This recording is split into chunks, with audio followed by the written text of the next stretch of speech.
El avión vibraba con un rugido sordo mientras ascendía sobre los nubes gris que cubrían Madrid. En el Asiento 22A, Javier apretaba los puños, sintiendo las miradas punzantes de los pasajeros a su alrededor. Sus risas apenas disimuladas. Sus murmullos mortices lo quemaban como brasas. Mira al marica del 22A. ¿Qué hace en un vuelo militar? Javier, de 25 años, piloto novato de la Fuerza Aérea Española, no era ajeno a las burlas. Desde que salió del armario en su pequeño pueblo de Toledo, las palabras afiladas se habían convertido en una constante. Pero hoy, en este vuelo de entrenamiento hacia una base en Zaragoza, las risas cortaban más profundo. No era solo un vuelo. Era su primera misión oficial, una prueba de fuego para demostrar que pertenecía allí, entre los mejores. Senado en el avión de transporte, rodeado de soldados y oficiales, sentía el peso de sus prejuicios como un yugo invisible. A su lado, en el Asiento 22B, estaba Elena, de 30 años, copiloto y su mejor amiga desde la academia. Su cabello negro, recogido en una coleta tensa, y su mirada afilada parecían desafiar a cualquiera que osara hablar. Ignoralos, Javi. Susurró, apretando el brazo. Tú eres más que sus palabras. Pero las palabras dolían, y Javier lo sabía. Cada risa era un eco de los insultos de su infancia, de las puertas cerradas en la cara de un chico que sonaba con volar. El avión dio un bandazo, y el capitán anunció por el altavoz. Preparense, simulacro de emergencia, en 10 minutos. Los murmullos cesaron, reemplazados por el crujido de los cinturones y el tintineo de los equipos. Javier respiró hondo, mirando por la ventana, el cielo que se abría ante él. Este era su momento. Había entrenado durante años, soportado noches sin dormir, burlas y dudas, para llegar aquí. No había dejar que un puñado de idiotas lo detuviera. En la base aérea de Zaragoza, el simulacro era más que un ejercicio. Era una prueba de coordinación bajo presión. Javier y Elena serían los encargados de liderar un equipo de rescate simulado en un escenario de combate. Mientras el avión descendía, Javier sintió una chispa de adrenalina. Recordó las palabras de su madre antes de partir. Vuela alto, Michigan niño, y que nadie te corte las alas. Esas palabras eran su armadura, su escudo contra el desprecio. Al aterrizar, el equipo se reunió en la pista.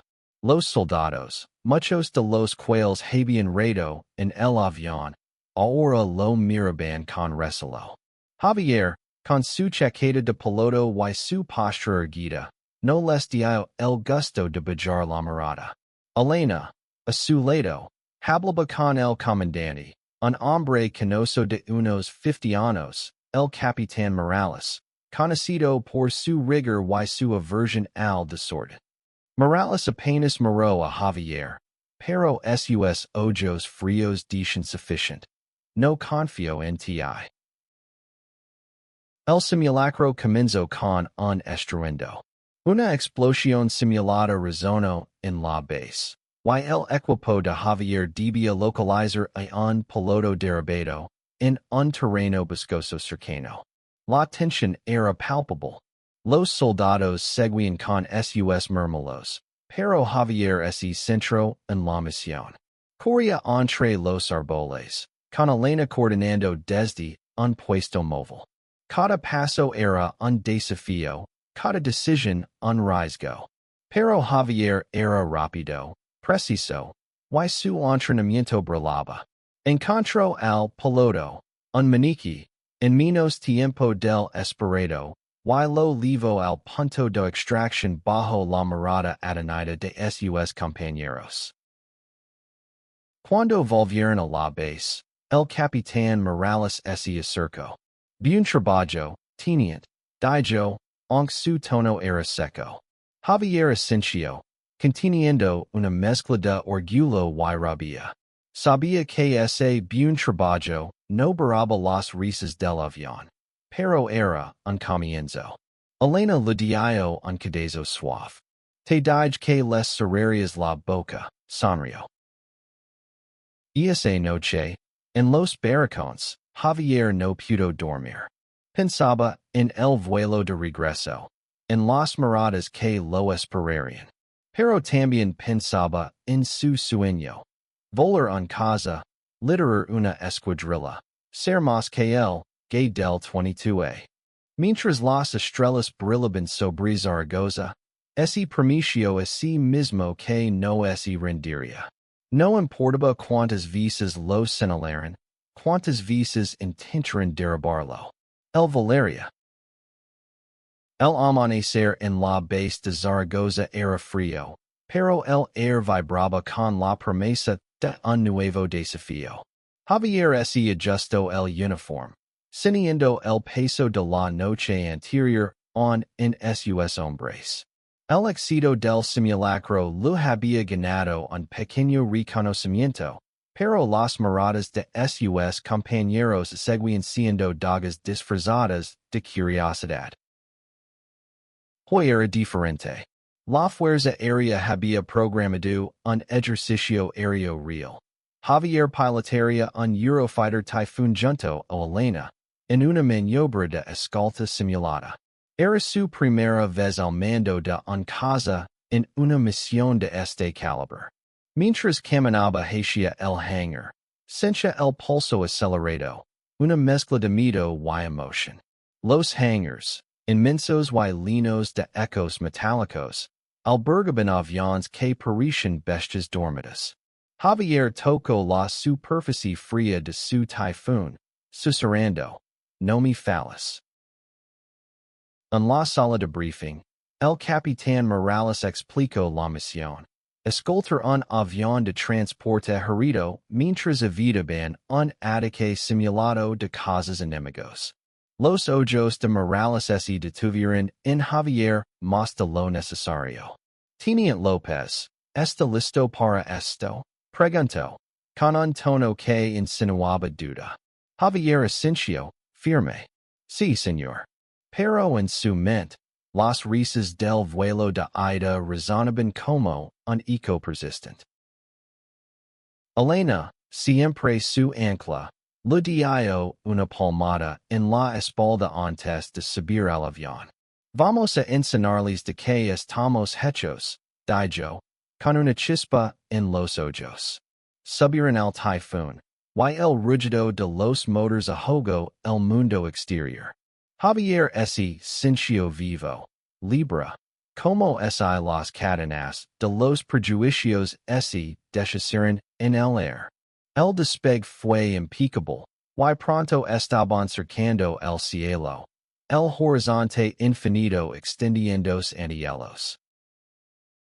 La misión comenzó sin problemas. El avión de transporte, un Hercules, volaba a baja altitud, y Javier y Elena lo flanqueaban, vigilando el radar. Pero entonces, el ataque simulado legó. Dos cazas enemigos aparecieron en el radar, moviéndose rápido. Javier reaccionó con precisión, dando órdenes claras a Elena mientras maniobraba el typhoon para interceptarlos. Las maniobras eran arriesgadas. Un baile mortal en el cielo. Pero Javier estaba en su elemento. Cada giro, cada ajuste, era una declaración.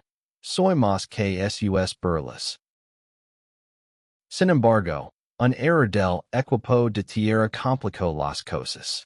Una señal errónea indicó que el Hercules estaba bajo fuego real.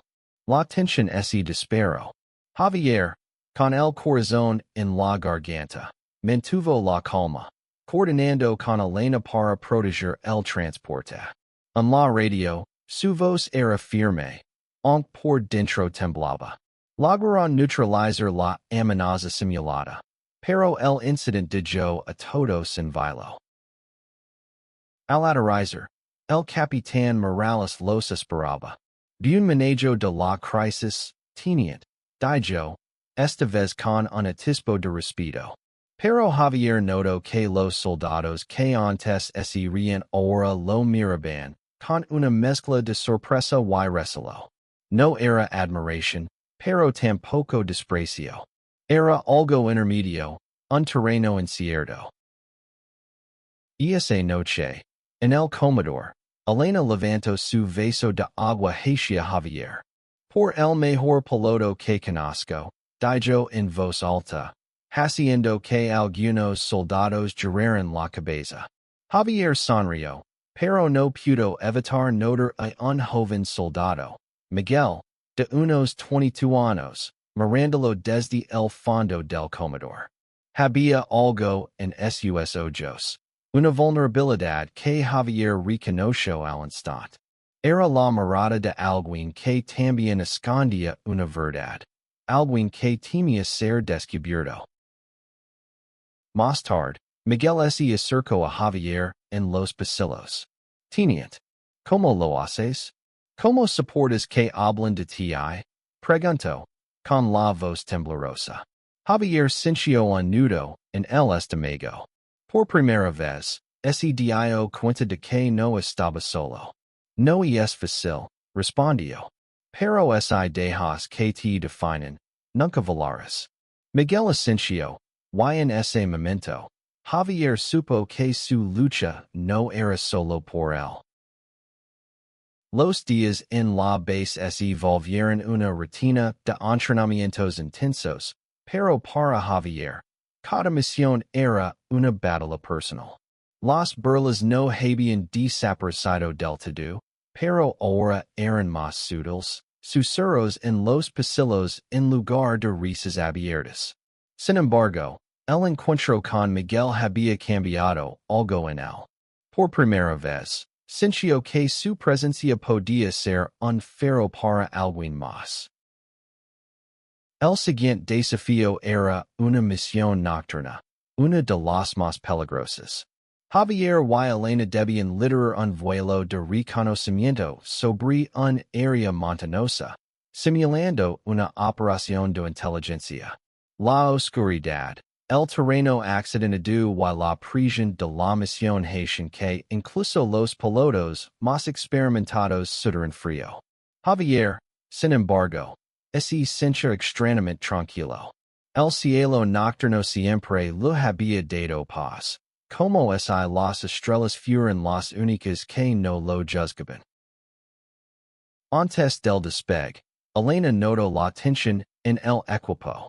Algunos soldados, liderados por un cabo llamado Raúl, seguían haciendo comentarios despectivos sobre Javier.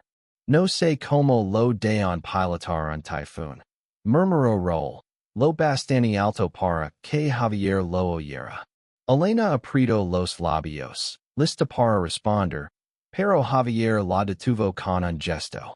Déjalos, dijo. ¿Qué hablan? Yo volaré. El vuelo fue un torbellino de adrenalina. La noche era espesa, y las montañas se alzaban como sombras amenazantes. Javier manejaba el typhoon con una precisión quirúrgica, guiando al equipo a través de canones estrechos y evitando amenazas simuladas. Elena, en el asiento trasero, monitoreaba los sistemas y lo respaldaba en cada decisión. En un momento crítico, cuando un fallo en el radar los dejó a ciegas, Javier confió en su instinto, guiando al avión por pura memoria del terreno. Fue un riesgo, pero funcionó. Cuando aterrizaron, el equipo estaba en silencio, impresionado. El capitán Morales, que había monitoreado la misión, llamó a Javier a su oficina. Teniente, eso fue excepcional, dijo, aunque parecía costar admitirlo. Pero no te confíes. La próxima vez podría no salirte tan bien. Javier Asensio, pero por dentro ardía de orgullo. Sabía que cada misión exitosa era un golpe contra los prejuicios que lo rodeaban. Esa noche, Javier y Miguel volvieron a hablar. El joven soldado confesó que él también era gay, pero que tenía miedo de admitirlo, incluso en sí mismo.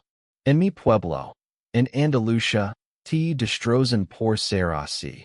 Dijo, con los ojos humidos. Javier lo escuchó en silencio, recordando sus propios años de miedo y vergüenza. No estás solo, Miguel, le dijo. Why no tienes que enfrentarlo solo? Al día siguiente, Javier notó un cambio en el ambiente. Algunos soldados, aunque no todos, empezaban a tratarlo con un respeto renuente. Pero Raúl, el cabo, no cedía. Durante un ejercicio en tierra, Raúl lo empujó accidentalmente, mientras cargaban equipo. Cuidado, teniente, no quieres romper una, dijo, con una sonrisa venenosa. Javier no respondió, pero la rabia lo quemaba por dentro. Sabía que Raúl no era solo un matón. Representaba todo lo que había intentado aplastarlo desde niño. Elena, que había visto el incidente, se acercó furiosa. Si vuelve a tocar, lo pongo en su lugar, gruñó. Pero Javier negó con la cabeza. No, Elena. Esto lo resuelvo yo. Sabía que no podía dejar que el odio de Raúl lo definiera. Pero también sabía que el enfrentamiento era inevitable. Mientras el sol se ponía sobre la base, Javier se preparó para lo que vendría, decidido a no retroceder. La tensión en la base crecía como una tormenta. Los ejercicios se intensificaban, y con ellos, las fricciones entre Javier y Raúl. El cabo no perdía oportunidad de provocar, ya fuera con comentarios mordaces o con pequeños actos de sabotaje, como olvidar, pasar mensajes importantes a Javier durante las misiones. Pero Javier no cedía. Cada vez que Raúl intentaba derribarlo, él respondía con excelencia, ganándose el respeto de más compañeros. Una mañana, el capitán Morales anunció una misión crucial, un ejercicio conjunto con la audiencia, donde la base de Zaragoza sería evaluada por oficiales internacionales. Javier y Elena fueron asignados a liderar un vuelo de exhibición, una demostración de maniobras aéreas de alta precisión. Era una oportunidad única, pero también una presión inmensa. Un error podría costarles la reputación de toda la base. Mientras preparaban el typhoon, Raúl se acercó con una sonrisa torcida. Espero que no nos hagas quedar mal, teniente, dijo, con un tono que destilaba desprecio. Javier lo ignoró, pero las palabras se clavaron como estilas. Sabía que Raúl no era el único que esperaba su fracaso. Muchos en la base lo veían como el outsider, el piloto que no encajaba. El día de la exhibición amaneció claro, con un cielo azul que parecía infinito. Javier y Elena despegaron con el typhoon, seguidos por otros dos cosas. La maniobra era compleja. Una serie de giros sincronizados, ascensos vertiginosos y formaciones que requerían una coordinación perfecta. Javier pilotaba con el corazón en la garganta, pero sus manos eran firmes. Cada movimiento era una declaración de su valía, un desafío a quienes dudaban de él. La exhibición fue un éxito rotundo. Los oficiales de la audiencia aplaudieron desde la torre de control, y el capitán Morales, por primera vez, esbozó una sonrisa genuina.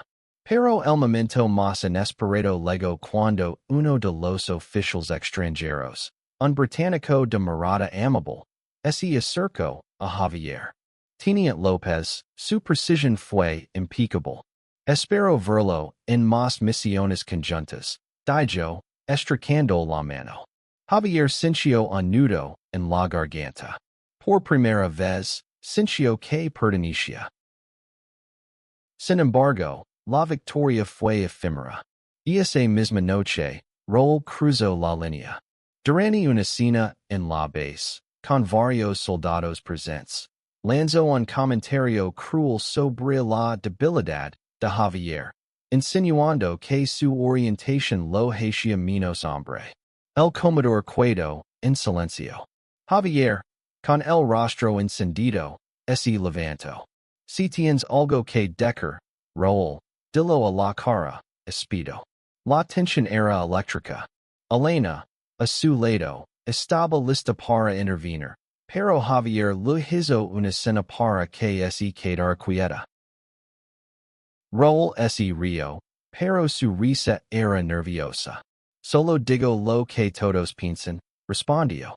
Javier dio un paso adelante, su voz baja pero firme. No todos piensan como tú. Y los que lo hacen, están equivocados. Por un momento, el comodoro pareció contener el aliento. Luego, Miguel, el joven soldado, se levantó. El teniente tiene razón. Dijo, con la voz temblorosa pero clara. Why yo también soy gay. El silencio se rompió en murmullos. Raúl, descolocado, no supo qué responder.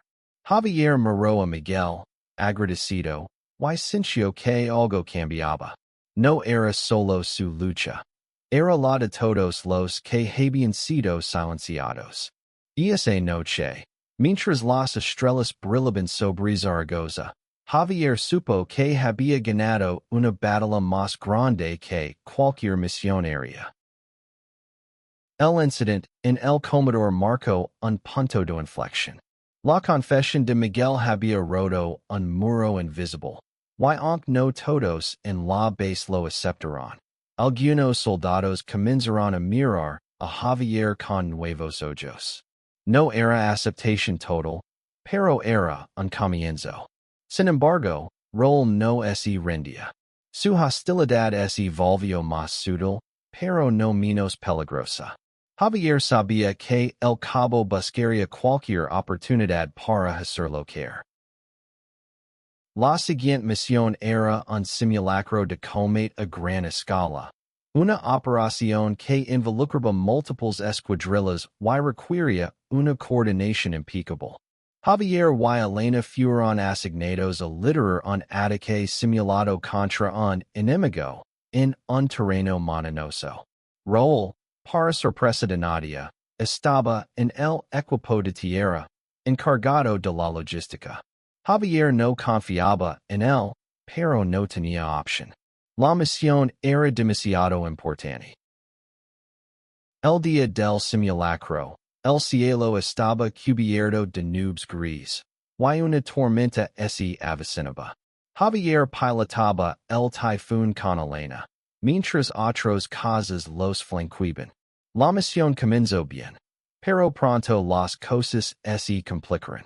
Una comunicación errónea desde tierra, orquestada por Raúl, sospechaba Javier, llevó a una confusión en las coordenadas. El equipo de Javier estuvo a punto de atacar un objetivo equivocado, lo que habría sido un desastre en una situación real. Javier, con la adrenalina disparada, corrigió el caso en el último segundo, guiando a su escuadrilla fuera de peligro. Elena, en el asiento trasero, gritó por la radio. Raúl, revisa las malditas coordenadas. Pero la respuesta fue un silencio bolán. Cuando aterrizaron, Javier estaba furioso, pero no dijo nada. Sabía que acusar a Raúl sin pruebas solo lo haría parecer débil. Esa noche, Javier confrontó a Raúl en privado. Sé que fuiste tú, le dijo, mirándolo a los ojos. Rol ese rio, pero había un destello de nerviosismo en su mirada. No sé de qué hablas, teniente. Javier, no retrocedió. Sigo así. Yte destruirás solo, lo adverso. Por primera vez, Rol no tuvo una réplica. Mientras tanto, Miguel se acercaba más a Javier, buscando su consejo y apoyo. Los dos comenzaron a hablar regularmente. Y Javier se dio cuenta de que estaba ayudando a Miguel a aceptarse a sí mismo, algo que él mismo había luchado por hacer años atrás. Elena, siempre observadora, le dijo una noche. Estás haciendo una diferencia, Javi. No solo por ti, sino por todos los que vendrán después. El Capitán Morales, que había estado observando todo desde la distancia, llamó a Javier a su oficina. Teniente, he oído rumores sobre problemas con el cabo Raúl. Dijo, con su tono habitual de acero. Resuélvelo. No quiero dramas en mi base. Javier asintió, pero por dentro sabía que resolverlo no sería fácil. Raúl no era solo un problema personal. Era un símbolo de todo lo que Javier había enfrentado desde que decidió ser él mismo. Mientras la tormenta rugía fuera de los barracones, Javier se sentó a escribir una carta a su madre. En ella, derramó sus miedos, sus triunfos y su esperanza de un futuro donde no tuviera que pelear por ser aceptado. Cuando terminó, se sintió más ligero, como si el peso de las burlas se hubiera disipado, aunque fuera por un momento. La base de Zaragoza se preparaba para la última gran misión del entrenamiento, una operación combinada que simulaba un conflicto a gran escala. Javier y Elena serían los líderes de una escuadrilla de élite, y esta vez, el Capitán Morales les dio un voto de confianza explícito. Confío en ustedes dos, dijo, mirándolos a los ojos. Para Javier, esas palabras eran un tesoro, pero también una carga. Sabía que no podía fallar. Raúl, aunque relegado a un rol secundario en la misión, seguía siendo una amenaza. Javier lo veía en sus ojos. El cabo estaba esperando un error, cualquier grita que pudiera provocar. Pero Javier estaba decidido. Esta misión sería su declaración final, no solo a Raúl, sino a todos los que alguna vez dudaron de él. El día de la operación, el cielo estaba despejado, y el aire vibraba con la energía de los preparativos. Javier y Elena despegaron en el typhoon, liderando una formación de 4 casas. La misión era compleja. Debían neutralizar un objetivo enemigo mientras coordinaban un rescate aéreo en un terreno hostil. Todo debía ser perfecto. En el aire, Javier se sintió en casa. El rugido de los motores, el peso de los controls, la voz de Elena en su oído. Todo se alineaba. Pero entonces, un problema inesperado. Uno de los casos de apoyo reportó un fallo mecánico simulado, parte del ejercicio, pero que requería una reacción inmediata. Javier tomó el mando, reorganizando la formación y cubriendo el caso herido mientras Elena coordinaba el rescate. Raúl, desde tierra, intentó sabotear de nuevo, enviando información confusa por radio. Pero esta vez, Javier estaba preparado. Había anticipado algo así y había establecido un canal secundario con Elena. Ignoraron las órdenes erróneas de Raúl y completaron la misión con una precisión que dejó a los observadores boquiabiertos. Cuando aterrizaron, la base estalló en aplausos. Los oficiales de la OTAN, presentes de nuevo, felicitaron a Javier y Elena personalmente. El Capitán Morales, por primera vez, le dio a Javier una palmada en el hombro. Eres un maldito buen piloto, López, dijo, y Javier sintió que el mundo se detenía por un segundo. Pero el verdadero triunfo luego después. Raúl, enfrentado por sus superiores por el intento de sabotaje, fue reprendido públicamente. No había pruebas suficientes para una sanción grave, pero su credibilidad quedó destrozada. Javier no sintió satisfacción, solo alivio. Sabía que hombres como Raúl siempre existirían, pero ahora tenía algo más fuerte, la certeza de su propio valor. Esa noche, Miguel se acercó a Javier con una sonrisa tímida. Gracias, teniente. Por todo, dijo. Javier lo abrazó, sintiendo que, por primera vez, no estaba solo en su lucha. Elena, observando desde lejos, levantó un vaso en un brindis silencioso. La base, aunque lejos de ser perfecta, empezaba a cambiar. El vuelo de regreso a Madrid fue diferente. El avión, el mismo que había llevado a Javier a Zaragoza días atrás, ahora estaba lleno de un silencio distinto. No había risas, no había murmullos. Algunos soldados lo miraban con respeto, otros, con curiosidad. Javier, en el Asiento 22A, ya no sentía el peso de sus prejuicios. Había demostrado su valía, no solo como piloto, sino como hombre. Elena, a su lado, le dio un cadazo suave. Mirate, Javi. El hero del 22A bromeo. Javier sonrió, pero su mente estaba en otro lugar. Pensaba en Miguel, en los chicos como el que temían ser ellos mismos. Pensaba en su madre, en su pueblo, en las noches en las que había logrado preguntándose si alguna vez en callaría. Y pensaba en el cielo, su verdadero hogar, donde nadie podía tocarlo. Cuando el avión aterrizó en Madrid, algo extraordinario ocurrió. Mientras los pasajeros desembarcaban, un grupo de oficiales de la Fuerza Aérea esperaba en la pista. El Capitán Morales estaba entre ellos, y cuando Javier pasó, levantó la mano en un saludo militar. Teniente López, Indicativo Aguila 22, dijo en voz alta. Bienvenido de vuelta.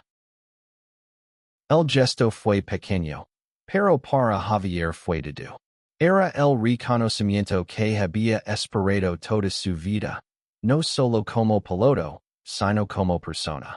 Los soldados que una vez se habían reído ahora lo miraban en silencio, algunos con vergüenza, otros con admiración. Miguel, que estaba entre ellos, le dedicó una sonrisa brillante. Esa noche, Javier caminó por las calles de Madrid, sintiendo el aire fresco en la cara. Llamó a su madre y le contó todo. Las burlas, los triunfos, el saludo en la pista.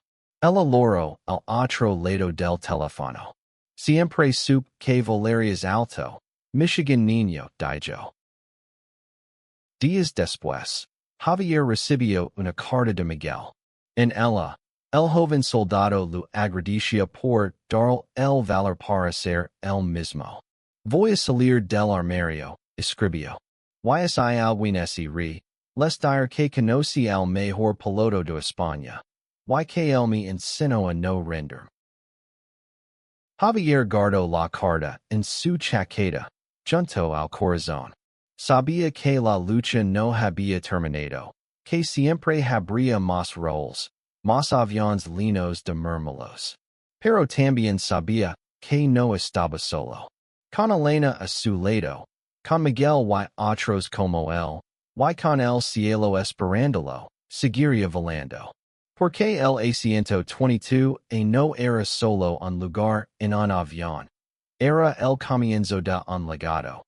Uno que cambiaría las cosas. Un vuelo a la vez.